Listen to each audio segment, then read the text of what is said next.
Mesdames et messieurs, bonsoir, soyez les bienvenus sur AIFS Web TV. Nous sommes encore vendredi et que les jours passent vite. Sur Vlog de la semaine, votre rendez-vous hebdomadaire pour comprendre, apprendre et réussir votre intégration aux États-Unis. Je suis Adama Sawadogo. Aujourd'hui, nous allons parler d'un défi que vivent quotidiennement de nombreuses familles. La semaine dernière, nous avons évoqué l'inscription des enfants à l'école, surtout pour les enfants de l'école primaire.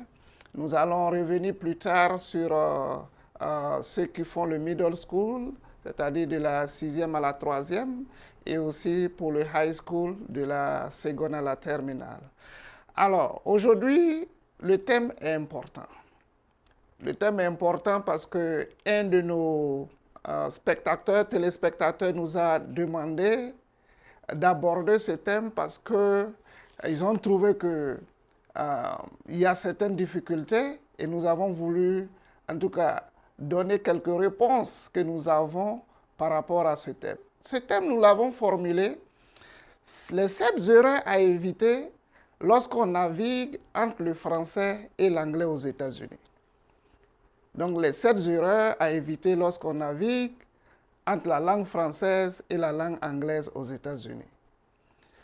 Donc, beaucoup, en tout cas, quand nous arrivions ici, surtout que quand nous venions d'un pays francophone, nous parlons déjà le français. Peut-être que nous comprenons un peu de l'anglais, mais ce n'est toujours pas évident et ce n'est toujours pas suffisant. Et nous avons besoin parfois de l'aide pour interpréter. Nous avons besoin de l'aide avec des amis pour nous aider, peut-être pour le travail, pour l'hôpital, etc. Alors, nous devons apprendre, ça veut dire que nous devons apprendre un nouveau système. Ça veut dire que ce soit à l'hôpital, à l'école, au travail, auprès des services sociaux, auprès d'une administration, une mauvaise compréhension peut entraîner des conséquences importantes. C'est-à-dire, lorsqu'on vous parle et vous ne comprenez pas très bien et vous interprétez mal, ça peut avoir des conséquences. À AIFS, c'est-à-dire à African Immigrant Family Services dans notre organisation, nous accompagnons chaque année des centaines et des centaines de familles francophones. Alors, et nous constatons souvent les mêmes difficultés. Les difficultés de l'interprétation de quelque chose qui a été dit en langue française et ça ne correspond pas à ce qui a été dit dans la langue anglaise. Ça veut dire que le contexte est différent. Aujourd'hui, je vais partager avec vous 7 erreurs fréquentes et surtout des conseils simples pour les éviter. Alors, ce qu'il faut savoir, parler français et apprendre l'anglais est une richesse. Lorsque vous parlez déjà le français et vous arrivez par exemple aux États-Unis, pour commencer à apprendre l'anglais, sachez que c'est une richesse. Les Américains souvent nous demandent ici, « Oh, how many languages do you speak ?» Ça veut dire combien de langues vous parlez. Et quand tu dis tu parles peut-être 3, 4, 5 langues, ils se disent, « Waouh, que tu es vraiment très intelligent. » Mais en réalité, c'est vrai. Parler plus d'une langue est une richesse. Mais parler 2 langues ne signifie pas toujours comprendre 2 systèmes. Je peux parler français et parler l'anglais, mais cela ne veut pas dire que je comprends le système anglais et le système français. Donc, souvent c'est la confusion que nous faisons plutôt. Parler 2 langues et on pense qu'on comprend le système. Un mot peut avoir un sens totalement différent. Un mot que vous utilisez dans un contexte différent, ça peut changer carrément la connotation et le sens même de cette phrase. Une expression peut être interprétée autrement. C'est-à-dire, on peut vous donner une expression et vous pensez que ça veut dire ceci et pourtant ça veut dire autre chose. Donc, comprendre la culture de la communication est tout aussi important que comprendre la langue. Donc, il faut savoir connaître le contexte dans lequel on vous parle, le contexte dans lequel vous êtes, pour pouvoir mieux appréhender ce qu'on vous dit. Donc, les 7 erreurs sont les suivantes.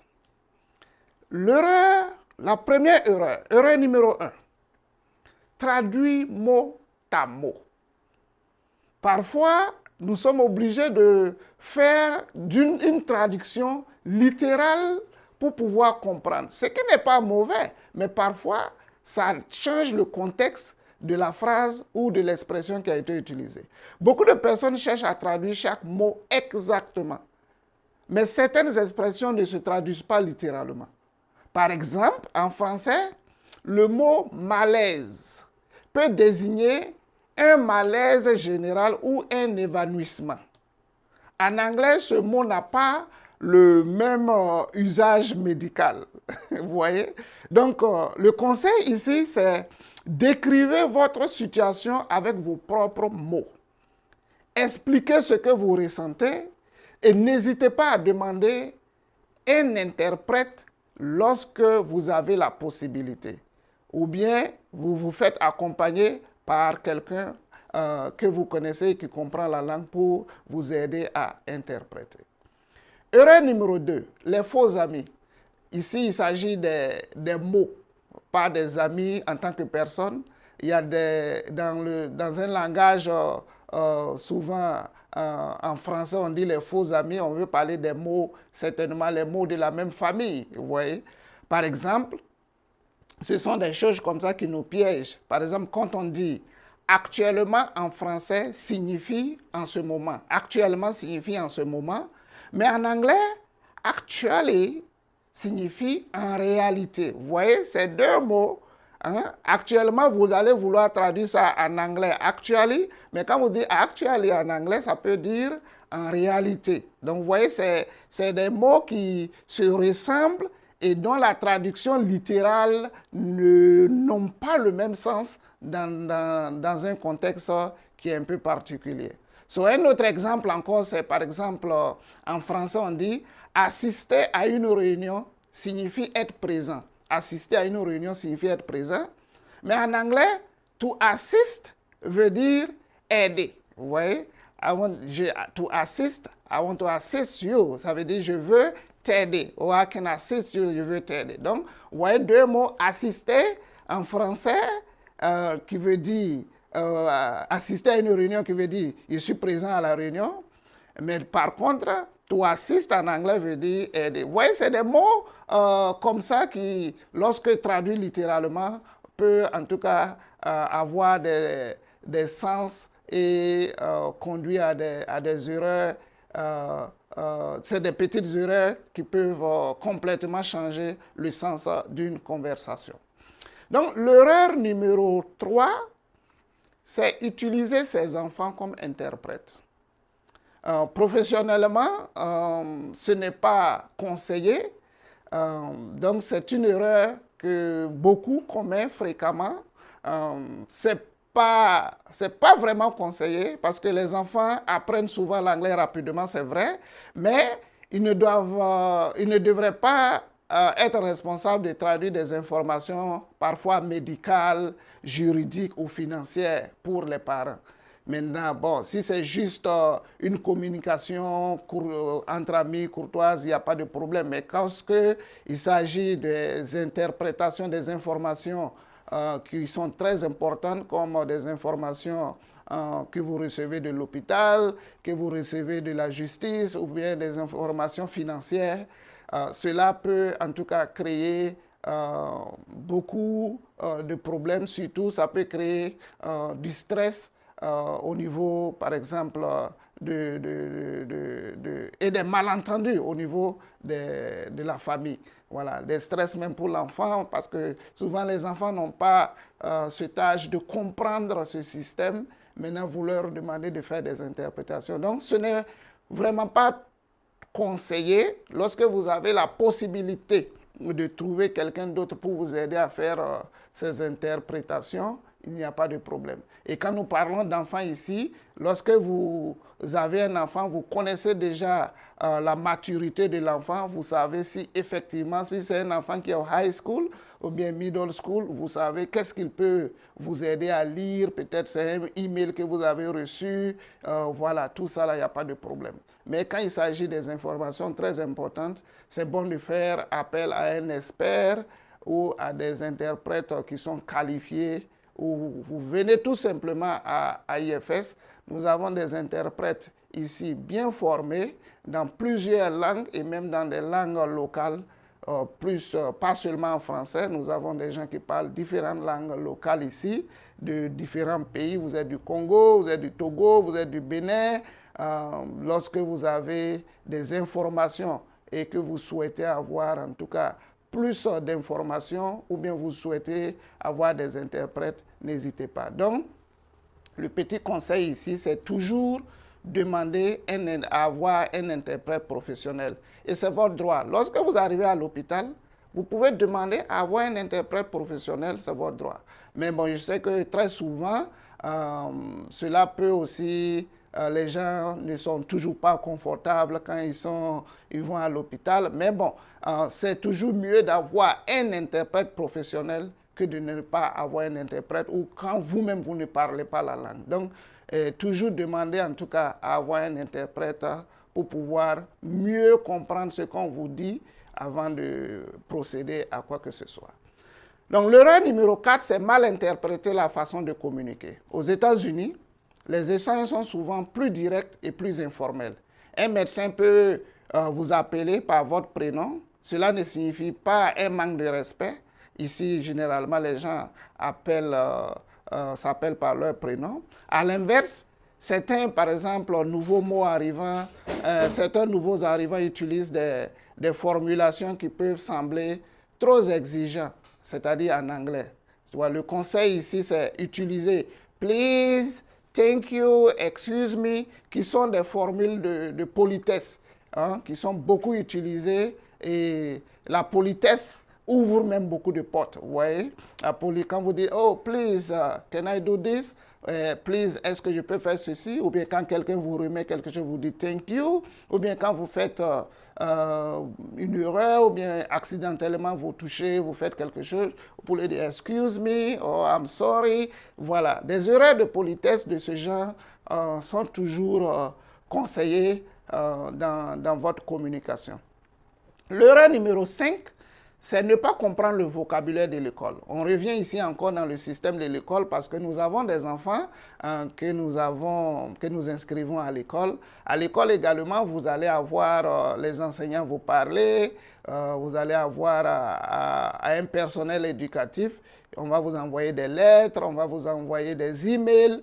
C'est très important de faire recours à quelqu'un qui peut mieux comprendre, qui comprend le système et qui peut vraiment vous aider. Par exemple, il y a des termes à l'école quand on dit ILL. ILL, ça veut dire ELL, c'est English Language Learner. Ça veut dire, par exemple, les nouveaux arrivants dans les écoles primaires généralement, qui ne parlent pas l'anglais, on les met dans les classes de ILL pour qu'ils puissent améliorer leur anglais. Il y a ISL, ça c'est un peu aussi pour les adultes, English as a Second Language, ça veut dire également les adultes qui arrivent et qui ne parlent pas bien l'anglais, on va les mettre dans les classes d'ISL. Ou bien vous allez avoir des termes comme AIP, ASFP, voilà, qui font référence à des programmes qui sont au sein de l'école sur, comment on appelle, les attitudes, les enfants qui ont des problèmes de langage, les enfants qui ont des problèmes comportementaux, etc.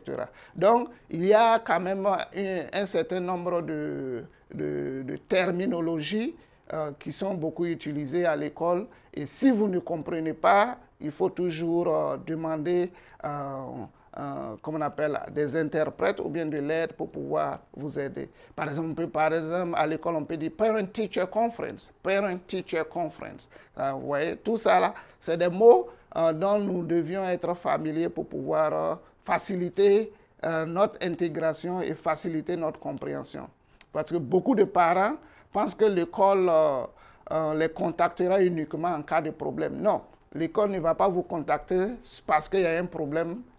L'école peut vous contacter également parce que les parents doivent participer activement à l'école. C'est-à-dire, vous inscrivez votre enfant à l'école, vous allez recevoir toujours des emails, des appels, des lettres, voilà, peut-être pour vous informer sur des programmes, pour vous donner des informations sur votre enfant, etc., etc. Donc, vous allez très régulièrement avoir cette communication interactive avec les enseignants ou le personnel éducatif lorsque vous avez un enfant qui est inscrit à l'école. L'erreur numéro 6, c'est signer des documents sans tout comprendre. Parfois, nous sommes obligés à signer des documents, mais nous ne comprenons pas. C'est-à-dire combien de fois, par exemple, avons-nous vu des personnes signer des formulaires sans réellement comprendre. Ça peut être partout, hein, ça peut être à l'hôpital, à l'école, à la justice, dans les services sociaux, même les trucs financiers, nous allons revenir là-dessus. On vous propose des offres. On vous dit, voilà, prenez ce crédit card-là, vous signez, vous ne comprenez pas. Après, maintenant, voilà, vous vous retrouvez avec des surprises désagréables.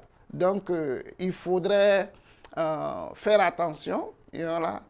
Lorsque vous ne comprenez pas, demandez et on va vous expliquer. Et c'est votre droit qu'on vous explique avant que vous procédez à la signature. Donc, certains termes peuvent être utilisés et qui sont utilisés peut-être dans certains documents sont techniques et que vous ne comprenez pas. Donc, vous pouvez demander de l'aide. Voilà. Donc, ne signez pas un document que vous ne comprenez pas. Ça, c'est ce que je peux dire. Mais posez des questions. Voilà, posez des questions. Parfois, vous n'avez pas le choix que de signer, mais signez quand vous comprenez. On peut vous expliquer. Et lorsque vous comprenez et vous procédez à la signature, voilà. Vous pouvez aussi parfois demander à amener le document à la maison si possible et aller donner à quelqu'un qui comprend pour lire et vous expliquer avant que vous ne signiez. Parce que c'est vous qui allez être responsable de ce document que vous signez. Donc c'est bon de comprendre ce qu'il est à l'intérieur avant de procéder à une signature. Donc ça, c'est très important. Les documents qu'on vous donne à signer, cherchez à comprendre avant de signer. L'erreur numéro 7, qui est notre dernière erreur, c'est attendre trop longtemps avant de demander de l'aide. Attendre trop longtemps avant de demander de l'aide. Vous savez, le temps passe vite, les due dates évoluent très rapidement, donc il faut à chaque fois, même si on vous donne un document, on vous envoie un email. Voilà pourquoi il faut très prêter attention à vos emails, surtout quand vous avez des enfants qui sont inscrits à l'école ou bien dans des activités, etc. La communication se fait beaucoup à travers les emails. Vous savez, les communications, WhatsApp et autres, c'est bon, mais professionnellement et de façon administrativement, c'est les emails qui sont beaucoup utilisés, ou bien on va vous appeler au téléphone. Voilà. Et généralement, je dis aux gens de préférer les emails, même si par email, vous pouvez facilement aller demander à quelqu'un de lire pour vous expliquer, mais parfois au téléphone, ça peut être très difficile parce que vous parlez directement à la personne qui vous a appelé et si vous ne comprenez pas, ça peut être très difficile. Donc, s'il y a la possibilité qu'on vous demande, que vous demandez qu'on vous écrive avec email, il faut demander ça. Bon, par exemple, c'est probablement même la plus grande erreur, hein. C'est quand les gens attendent, certainement, surtout certaines familles attendent une expulsion, surtout quand les enfants sont à l'école, on attend qu'on expulse l'enfant, on attend une suspension scolaire, ou bien on attend une grosse facture médicale avant de demander de l'aide. Non, il faut, lorsque vous avez quelque chose, il faut toujours aller poser des questions. Raison pour laquelle les organisations comme African Immigrant Family Services, nous sommes ici, nous avons un personnel diversifié et qualifié pour en tout cas vous guider et vous accompagner dans votre processus d'intégration ou bien dans votre processus même de recherche d'informations sur un certain nombre de choses, que ce soit dans le domaine médical, dans le domaine social, dans le domaine éducatif. En tout cas, lorsque vous venez, nous pouvons facilement vous écouter. Cela ne veut pas dire que nous avons toutes les solutions, mais nous pouvons quand même vous orienter parce que nous avons aussi beaucoup de partenaires au sein de la communauté avec qui nous travaillons, qui peuvent parfois nous-mêmes nous aider à vous aider. Donc c'est bien d'aller demander l'aide plus tôt, plus les solutions aussi sont simples. Parce que lorsque le problème est encore nouveau, ou bien lorsque ça facilite la résolution, mais quand les problèmes se cumulent, vous vous retrouvez maintenant à vouloir gérer plusieurs choses à la fois et cela peut être très difficile. Alors, donc cela fait, nous avons parcouru nos 7 erreurs et comme vous le savez, chaque semaine, nous proposons une erreur de la semaine et aujourd'hui, je voudrais insister sur un point qui est aussi en même temps notre conseil aussi, voilà. N'ayez jamais honte de dire « je n'ai pas compris ». N'ayez pas honte de communiquer. Si vous n'avez pas compris, dites « je n'ai pas compris, est-ce que vous pouvez répéter ?» Ou bien « est-ce que vous pouvez mieux m'expliquer ?» Ou bien « est-ce que vous êtes allé trop vite parce que les Américains parlent rapidement, surtout l'anglais, donc facilement vous pouvez ne pas percevoir les mots. Vous pouvez leur demander gentiment et je n'ai pas compris, est-ce que vous pouvez vous répéter lentement pour que je comprenne? Ou bien je n'ai pas compris, je vais demander de l'aide et je vais vous revenir avec ma réponse ou ma décision. Donc comprendre est plus important que de faire semblant de comprendre. Et beaucoup font ça. Beaucoup ne comprennent pas, mais ils font semblant de comprendre. Et voilà, après maintenant, oh, si je n'ai pas su, j'ai cru que c'est ce qu'on avait dit. Non, vous n'avez pas compris. Et ce n'est pas, n'ayez pas honte, n'ayez pas peur de dire, hey, je n'ai pas compris, je vais demander de l'aide. C'est poli et c'est votre droit de dire ça. Donc, n'hésitez pas à s'exprimer, à exprimer ce que vous ressentez, surtout quand il s'agit de la communication. Vous voyez, il faut réellement, surtout quand c'est un document à signer, vous avez reçu un email, c'est un appel au téléphone, vous pouvez juste dire « Ah, je n'ai pas compris, je vais demander de l'aide et je vous reviens. Je vais trouver un interprète et je vous reviens. » Donc, poser une question aujourd'hui peut éviter un gros problème demain, comme on le dit généralement dans notre langage. Voilà, vaut mieux prévenir que guérir. Donc, il faut très rapidement agir que d'attendre plus tard. Et maintenant, bon, ça devient beaucoup de soucis. Donc, retenez ceci. N'ayez jamais honte de dire « je n'ai pas compris ».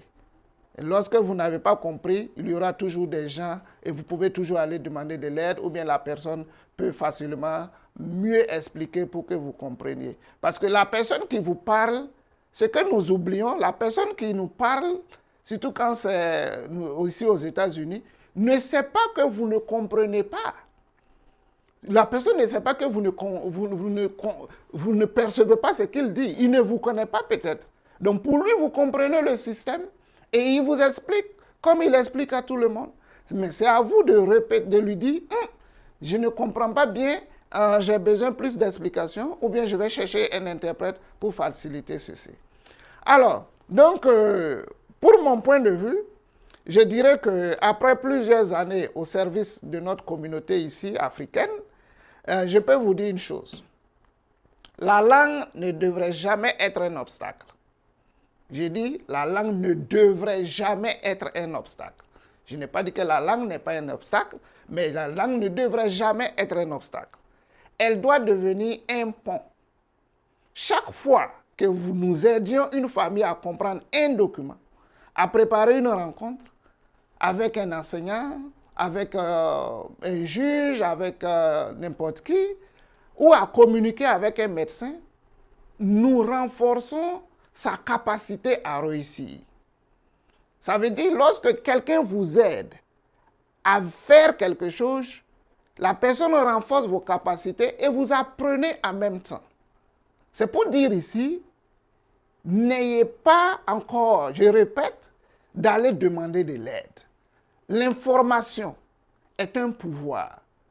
Raison pour laquelle même nous avons créé cette chaîne de télé, la Web TV, c'est pour informer, éduquer notre communauté.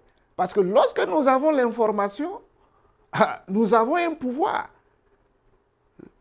Et c'est une petite information peut changer tout dans votre vie, positivement comme négativement. Lorsque l'information est mauvaise et vous l'utilisez, vous allez changer négativement votre vie. Lorsque l'information est bonne et vous la mettez en pratique, ça change positivement votre vie. Raison pour laquelle on dit l'information est un pouvoir. Mais comment obtenir l'information si on ne va pas vers l'information? Il faut aller vers l'information pour l'obtenir. L'information peut venir vers nous, mais ce n'est pas vraiment parfois les informations que nous voulions. Mais c'est à nous d'aller vers l'information, vers des organisations crédibles, vers des personnes qui peuvent nous accompagner, vers des amis, vers des collègues, etc., poser des questions, et voilà. Donc, nous tous, nous sommes passés par là, et lorsque vous ne dites pas ce que vous faites, ce qui vous êtes, on ne peut pas vous aider. Beaucoup d'humilité dans notre communauté africaine, c'est bien l'humilité, mais il faut aller au-delà de l'humilité. Il faut utiliser l'humilité pour pouvoir même être beaucoup plus expressif, pour pouvoir avoir l'information qu'on recherche. Pour cette question d'humilité, nous allons revenir là-dessus, parce que beaucoup d'entre nous ici, on est trop humble dans notre coin, alors qu'on utilise mal notre humilité. On utilise mal notre humilité. C'est un sujet sur lequel nous allons revenir plus tard parce que dans cette situation, dans ce comportement d'être humble et autres, on commet aussi des erreurs qui ne nous aident pas. Mais une information comprise, again, est un pouvoir encore plus grand. Donc, aller vers l'information, demander de l'aide et cela va beaucoup vous aider. Le conseil de la semaine, juste avec ce que je viens de dire, c'est tout simplement choisissez un document, c'est aussi le challenge. Choisissez un document important que vous ne comprenez pas complètement et allez demander de l'aide si vous ne l'avez jamais fait. Ouais. Ne le laissez pas de côté, demandez des explications, appelez quelqu'un que vous connaissez, à qui vous avez confiance, et puis posez des questions. Si vous avez aujourd'hui quelque chose que vous ne comprenez pas, faites-le maintenant. Si c'est un document que vous avez, que vous ne comprenez pas, pratiquez. Essayez ce geste-là aujourd'hui et vous allez voir que ça va marcher. Allez-y vers quelqu'un qui a besoin, qui peut vous aider et vous allez facilement comprendre. Au lieu de déposer peut-être cette information à côté ou ce document à côté ou ce problème que vous avez, que vous ne vouliez pas peut-être en parler, et plus le problème dure, plus la situation aussi se complique davantage. Donc, contactez-nous à AIFS. Notre numéro, c'est le 402-739-2508. C'est 432-739-2508. Lorsque vous nous contactez, on pourra vous aider, on pourra vous guider, on pourra vous orienter pour pouvoir résoudre votre problème. Parce que AIFS peut vous aider à communiquer avec les écoles, à comprendre les documents administratifs, à préparer les rendez-vous médicaux, à accéder aux services sociaux, obtenir des interprètes, défendre vos droits, orienter votre famille vers les bonnes ressources. Notre mission est de faire en sorte que la langue soit une passerelle vers l'intégration et non un obstacle. Je répète, notre mission à AIFS est de faire de telle sorte que la langue soit une passerelle vers l'intégration et non un obstacle. En conclusion, je vous invite à naviguer entre deux langues et de savoir que naviguer entre deux langues est un défi, c'est vrai, c'est compliqué. naviguer en deux cultures l'est encore plus, mais avoir les bonnes informations, les bonnes ressources, le bon accompagnement peut vous aider à éviter de nombreuses erreurs. Chers amis, chers compatriotes, chères communautés africaines qui nous suivent actuellement, nous sommes déjà à la fin de notre émission et ce que je peux dire et ce que je peux vous amener à comme action, c'est aujourd'hui de nous dire quelle est la plus grande difficulté linguistique que vous avez rencontrée aux États-Unis. Nous pouvons vous aider. Et en rappel, AIFS a des cours d'anglais que nous dispensons en ligne. Nous avons des cours d'anglais nous avons 5 différentes classes. Nous avons pour le basic, le low beginner, le intermediate, high intermediate et advanced. Donc si vous voulez apprendre l'anglais, il faut nous contacter au 402 739 2508. Notre équipe éducative qui donne les cours d'ISL, j'ai utilisé ce mot plus haut au début, ISL qui veut dire English as a Second Language. Vous allez avoir de l'aide et vous allez pouvoir vous inscrire dans une des classes et améliorer votre niveau de langue pour vous-même en famille, pour pouvoir communiquer avec vos enfants, pour pouvoir aller à l'école et parler avec les enseignants, pour vous dans le cadre de votre travail, parce que nous remarquons que la langue est un problème dans le cadre du travail et les gens ont des difficultés. Nous allons revenir sur ces points-là, pas à pas, pour pouvoir en tout cas donner plus d'informations et plus d'orientation sur ce qu'il faut faire lorsque nous avons des difficultés de langue. So, merci beaucoup d'être resté connecté sur AIFS Web TV.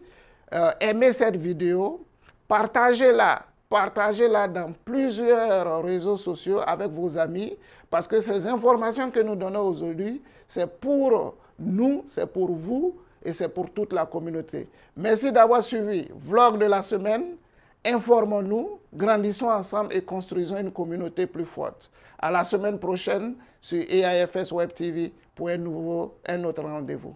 Merci et bon week-end à vous. On se retrouve vendredi prochain. Merci.